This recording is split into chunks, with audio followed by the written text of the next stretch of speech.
बच्चों, इस video class में आप सभी का स्वागत है। आज हम द्विघात समीकरण के मूल अर्थात उसका हल, इसको कैसे ज्ञात करते हैं और ये होता क्या है। तो सबसे पहले हम मूल या हल क्या होता है देखेंगे, उसके बाद फिर उसको निकालते कैसे उसकी विधियों के बारे में हम देखेंगे। तो इसके लिए हम कुछ उदाहरण लेते हैं। द्विघात समीकरण के मूल या उसी को उसका हल या रूट्स, ये होता क्या है। जैसे मान लीजिए हम इसको देखते हैं, ये द्विघात समीकरण x square minus 2x is equal to 0। हम इसको ऐसा भी लिख सकते हैं कि जैसे मान लो x गुना x माइनस 2 गुना x इज इक्वल टू 0। समझने के लिए मान लो मैं ऐसा लिखता हूं आपको, x गुना x गुणनखंड के रूप में लिखा, 2x मतलब 2 गुना x। यहां पर x यदि हम कॉमन ले लें तो बचता x माइनस 2 इक्वल टू 0। यदि हम द्विघात समीकरण को ऐसे मानक रूप में लिख लें और मानक रूप में लिखने के बाद हम देखें x का ऐसा कौन कौन सा मान है जो इसको शून्य करता है। x के वे मान जो इसको शून्य करता है वो इसका शून्य कहलाता है, और ये शून्य ही इस द्विघात समीकरण का हल होता है। तो ऐसे कितने शून्य हो सकते हैं देखते हैं। जैसे मान लीजिए मैं यहाँ पर पहली बार x बराबर 0 रखता हूं, तो ये हो जाएगा 0 गुना 0 माइनस 2, ये 0 हो गया। 0 ऑलरेडी 0 हो गया, 0 इंटू दिस बराबर 0 हो गया। यदि हम x बराबर 2 रखते हैं तो 2 गुना 2 माइनस 2।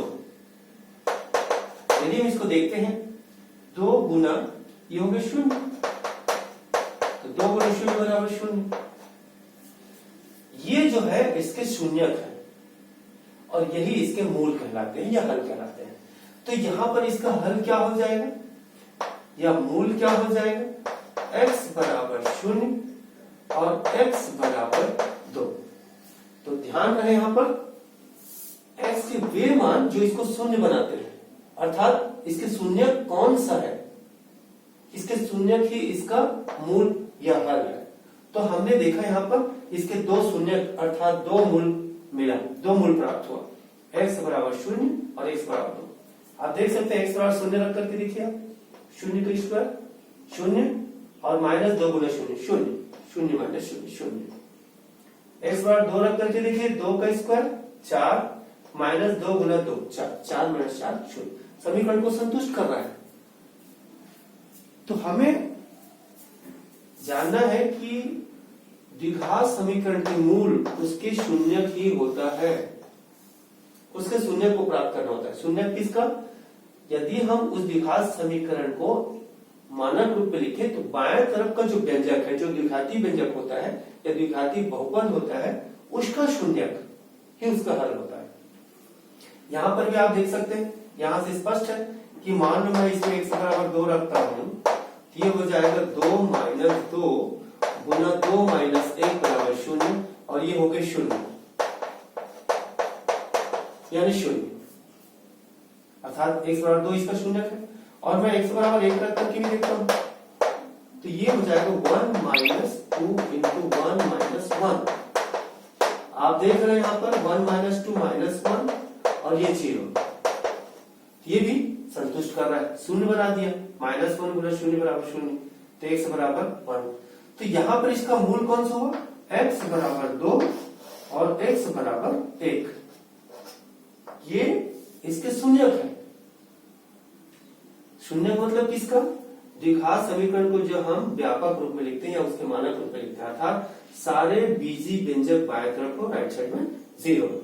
उस स्थिति में x उन मानों को ढूंढना है जो इसको शून्य बनाता है, यही उसका शून्यक होता है, और इसी शून्य को ही हम इसका द्विघात समीकरण का मूल कहते हैं। यहां पर भी हम देख सकते हैं ये मानक रूप में है, इसमें भी हम इसको x के कौन कौन से मान है जो इसको शून्य बनाता है, शून्य करता है।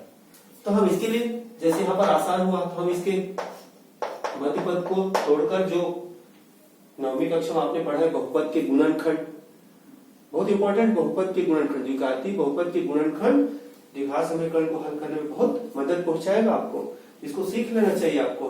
9th क्लास में बहुपद का और बहुपद के गुणनखंड के चैप्टर्स हैं, तो ये हमको सीखना है, ठीक है।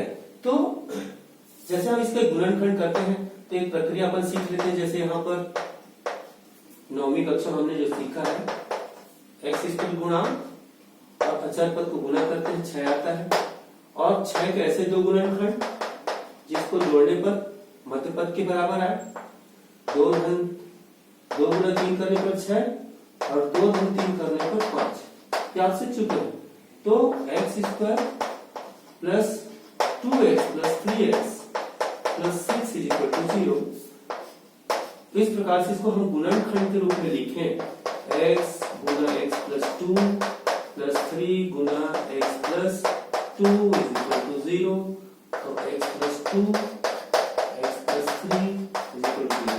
अब यहाँ पर देखना है कि शून्यक, जैसे यहाँ पर x प्लस 2, तो इस जगह में क्या रखेंगे कि शून्य हो जाएगा, तो -2। तो x बराबर -2 रख करके देखिए आप, तो ये हो जाएगा -2 प्लस 2 शून्य हो जाएगा। और यहाँ पर जो भी होगा शून्य के साथ गुणा करने पर शून्य हो जाएगा, पूरा शून्य हो गया, 2 - 2 शून्य। और ठीक इसी प्रकार से यहाँ पर x बराबर -3 रखने पर भी ये शून्य हो जाता है, ये -3 + 3 बराबर 0। तो आप देख सकते हैं यहाँ पर भी, तो इसके शून्य कौन कौन से, x बराबर -2 और x बराबर -3। तो कुल मिलाकर द्विघात समीकरण के मूल प्राप्त करने का मतलब है उसके बाएं तरफ जो बीजी व्यंजक है, द्विघाती व्यंजक है, उसका शून्य प्राप्त करना। शून्य ही उसका हल कहलाता है, मूल कहलाता है। तो इसको देखिए निकालने के लिए ये 3 प्रमुख विधियां इस क्लास में है, गुणनखंड विधि, पूर्ण वर्ग विधि, सूत्र विधि, जिसे हम श्रीधराचार्य सूत्र भी कहेंगे। श्रीधराचार्य जी ने इस सूत्र को उत्पादित किया था और इसलिए इसको हम श्रीधराचार्य सूत्र के नाम से भी हम याद रखेंगे। तो इसमें सबसे पहले हम गुणनखंड देखते हैं, गुणनखंड विधि।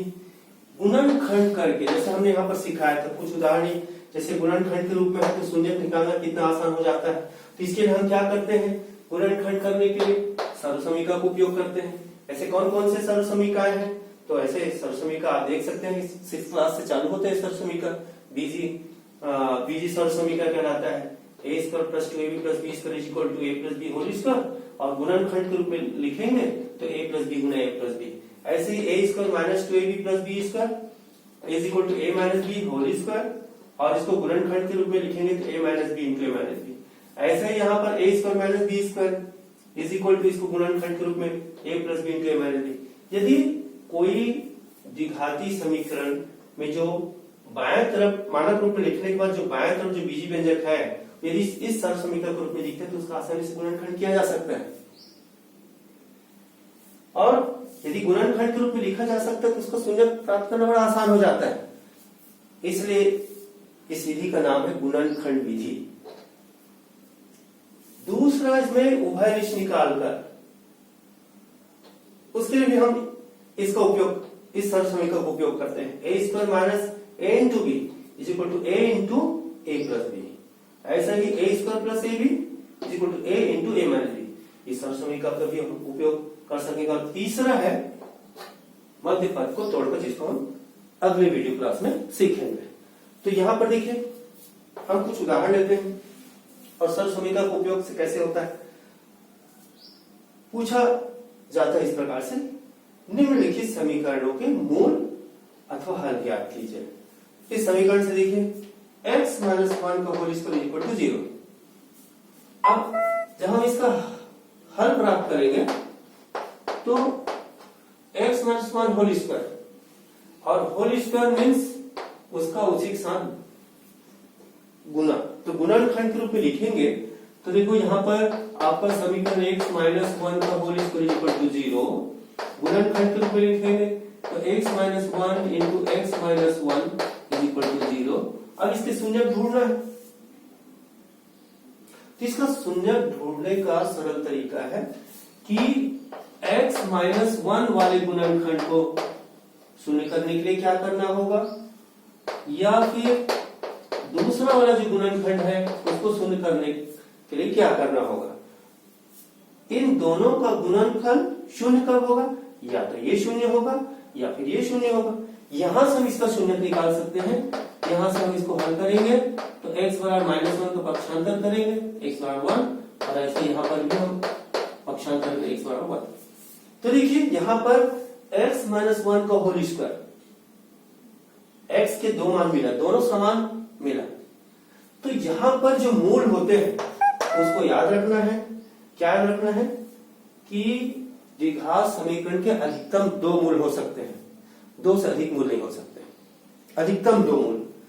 तो इसमें ये इसके मूल है, अभिष्ट मूल x = 1 and 1, इसको हल भी कहेंगे, इनके अभिष्ट हल x बराबर 1 and 1।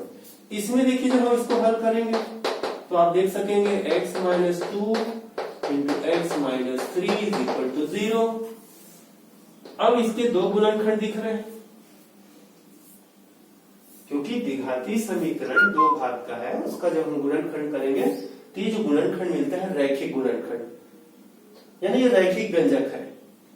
ये पृथक पृथक दो रैखिक समीकरणों का गुणा है, और रैखिक समीकरण हल करना आप पिछली क्लास में सीखा है। तो या तो x - 2 0 होगा या x - 3 0 होना चाहिए। यदि ये 0 होता है तो x का मान 2 रखना पड़ेगा, और ये 0 होता है तो x बराबर 3 रखना पड़ेगा। ये दोनों शून्यक ही इसके मूल है, अभिष्ट मूल। अभिष्ट मतलब है जो पूछा गया है, यानी इस समीकरण के लिए x की क्या मान होनी चाहिए, तो अभिष्ट मूल x बराबर 2 और 3। ऐसे हम और भी, जैसे मान लीजिए यहाँ पर इसको हम देखते हैं समीकरण को, x² - 9 = 0। अब यदि हम देखते हैं कि इसको गुणनखंड कोई सरलसमीकरण दिख रहा है, इसमें किस सरलसमीकरण का उपयोग हम इसके गुणनखंड के लिए कर सकते हैं, तो आप देख सकते हैं 9 जो है क्या पूर्ण वर्ग के रूप में लिखी जा सकती किसी संख्या का, तो हम x² - 3 = 0। 9 को क्या लिखा जा सकता है 3²। अब ये इस रूप में आ गया, इस रूप में आते ही इसके दो गुणनखंड हम लिख सकते हैं। इस सरलसमीकरण का उपयोग हम यहाँ पर कर देंगे, या लिख देंगे। इसको लिखना है हमें कि a² - b² = a + b × a - b। तो इसको लिख सकते हैं x + 3 × x - 3 = 0। तो x + 3 = 0, या फिर x - 3 = 0, then x बराबर -3 और x बराबर, इसको हल करेंगे तो +3।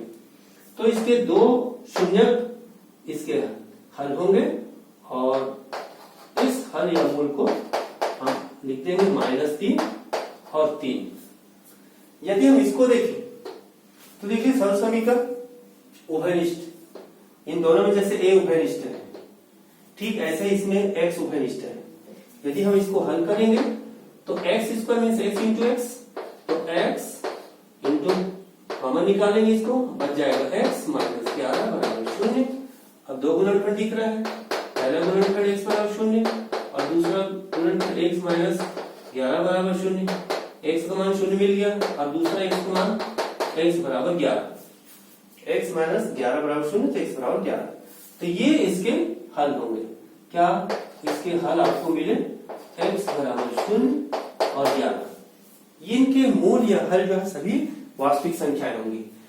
कुछ ऐसे भी समीकरण आपको देखने मिलेंगे जिसमें, जैसे यहां पर देख रहे हैं, ये जो है इस रूप में ऑलरेडी, तो हम उस समीकरण में जो व्यंजक है उसकी संरचना कैसी है, उस संरचना का अवलोकन करके हम बड़ा आसानी से उसको हम इन्हीं का उपयोग करके निकाल सकते हैं। जैसे मान लीजिए हम इसको देखें, जब हम हल करेंगे 3 × x + 6 का स्क्वायर = 75। तो पहले आप दोनों तरफ 3 को पहले हटाओ, तो इस 3 को हटाने के लिए आप 3 से भाग लगा दो, क्योंकि ये गुणनखंड के रूप में है, 3 से भाग देने पर हट सकता है, तो दोनों तरफ करना होगा। पक्षांतर के नियम भी लगा सकते हैं यहाँ पर, या समता का नियम भी लगा सकते हैं यहाँ पर, दोनों काम कर सकते हैं। या तो पक्षांतर कर दीजिए या फिर समता का नियम लगाइए। 3 से भाग लगा दिया तो x प्लस 6 का होल स्क्वायर इक्वल टू, इसको भाग दे दीजिए। अब x प्लस 6 का होल स्क्वायर, तो ये है 25। हमें x प्लस 6 निकालने के लिए दोनों पक्षों का वर्गमूल लेना पड़ेगा। तो हम वर्गमूल कैसे लेंगे? तो सबसे पहले वर्ग की परिभाषा मालूम होना चाहिए। क्या मालूम होना चाहिए? कि ये किसका वर्ग है? 25। चूंकि इसका हल जो है वास्तविक संख्या मिलता है, तो आपको यहां पर ध्यान रखना है कि 25 जो है 5 यानी प्लस 5 का भी वर्ग है और माइनस 5 का भी वर्ग है। ये ध्यान रखना है आपको ऐसा। तो इसलिए वर्गमूल की परिभाषा से आप ऐसा लिख सकते हैं क्या कि x प्लस 6, अगर हम इसको ऐसा भी समझ सकते हैं, या x प्लस 6 वर्ग को हटाने के लिए हम लिख सकते हैं प्लस माइनस वर्गमूल 25, ऐसा। इसको आपको समझना है यहां पर कि 25 का वर्गमूल प्लस माइनस 5 लिखना है। क्यों? कारण यहां पर समझना है आपको, 25 जो प्लस 5 का भी वर्ग होता है और माइनस 5 का भी वर्ग होता है। तो आप चाहे तो ऐसा लिख करके ये जो घात में 2 है हटा करके ये प्राप्त कर सकते हैं, या फिर डायरेक्टली यहां से दोनों पक्षों को वर्गमूल लेकर के इसको ऐसा प्राप्त कर सकते हैं। 25 का वर्गमूल 5। अब यहां पर अभी तक आपने देखा प्रत्येक स्थिति में क्या देखने को मिला कि द्विघात समीकरण के अधिकतम 2 मूल होते हैं। तो इसलिए यहां पर प्लस माइनस विशेष ध्यान रखना है। अब जैसे मान लीजिए हम प्लस चिन्ह लेते हैं तो x plus 6 is equal to plus 5, तो x is equal to plus 5 minus 6, तो x is equal to minus 1। और दूसरी ओर जब हम माइनस चिन्ह लेंगे, यहां से माइनस 5 लेना है, x plus 6 is equal to minus 5, x is equal to minus 5, पक्षांतर करेंगे प्लस 6 का माइनस 6, और इसको समान चिन्ह है जोड़ देंगे x बराबर माइनस 11। तो इसके जो मूल है या अभिष्ट हल जो है x का मान माइनस 1 और माइनस 11। ठीक, इसको भी देखते हैं हम। जब हम इसको हल करते हैं इसकी भी संरचना में देखिए 2x square plus 3 is equal to 75। यदि हम इस 3 का पक्षांतर कर दें, पक्षांतर नियम लगाते हैं तो, नहीं तो समता का नियम, जनरली हम इस क्लास में आते आते पक्षांतर का उपयोग करते हैं। तो 2x square equal to 75 minus 3, तो 2x square equal to 72, x square equal to 72 बटे 2, फिर 2 का पक्षांतर, x स्क्वायर इक्वल टू भाग दे दिया 2 3 6, 2 छक्के 12 36। अब यहां पर भी अब 2 तरीका है इसको हल करने के लिए, दोनों तरीका आप सीख लें। या तो x बराबर आप लिख सकते हैं प्लस माइनस वर्गमूल 36, तो x बराबर हो जाएगा प्लस माइनस 6, या फिर हम x स्क्वायर 36 का इधर पक्षांतर कर दें, x स्क्वायर माइनस 36 बराबर 0। आपने यहां पर एक सवाल किया, ये इस सूत्र का भी उपयोग वहां पर आप कर सकते हैं जिसमें आपको सुविधा हो। तो अब हम यहां पर भी हम प्लस चिन्ह लेते हैं, तो प्लस चिन्ह लेने पर आपको क्या मिला? x बराबर प्लस 6 और दूसरा x बराबर माइनस 6, इस प्रकार से। तो यहां पर आपको देखने को मिल रहा है कि इधर पूर्ण वर्ग है और राइट साइड भी पूर्ण वर्ग है। तो इस स्थिति में हम ऐसे द्विघात समीकरण के मूल संरचना के आधार पर भी हम तुरंत ज्ञात कर सकते हैं। तो पहला जो हमारा सर्वसम्मति के उपयोग से घनिष्ठ निकाल कर अगले हम वीडियो क्लास में मध्य पद को तोड़कर गुणनखंड करेंगे और फिर उसका हल प्राप्त करेंगे। Thank you.